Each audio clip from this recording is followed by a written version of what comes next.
Hi കൂട്ടുകാരെ, നമുക്കിന്ന് ഏത്തപ്പഴം വെച്ചിട്ടുള്ള ഒരു പലഹാരം ഉണ്ടാക്കാം.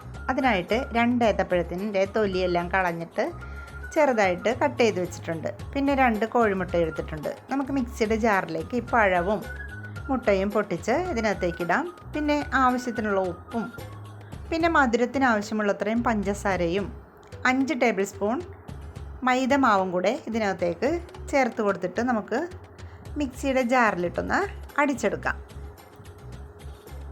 അങ്ങനെ അടിച്ചെടുത്ത മാവിലേക്ക് നമുക്ക് 2 നുള്ള് ഏലക്കാപ്പൊടി ചേർത്തിട്ട് ഒന്നുകൂടി അടിച്ചെടുക്കാം. എന്നിട്ട് ഒരു പാത്രത്തിലേക്ക് പകർത്തി പിന്നെ ഞാൻ എടുത്തിരിക്കുന്നത് കുറച്ച് നെയ്യും വെളിച്ചെണ്ണയും കൂടി കൂട്ടിയാണ് ഞാൻ എടുത്തിരിക്കുന്നത്.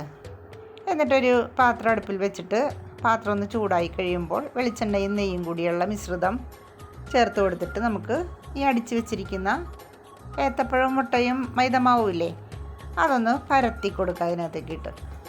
എന്നിട്ട് നമുക്ക് അകവും പുറവും ചുട്ടെടുക്കാം. അങ്ങനെ ഏത്തപ്പഴം അപ്പം ഇവിടെ റെഡി ആയിട്ടുണ്ട്.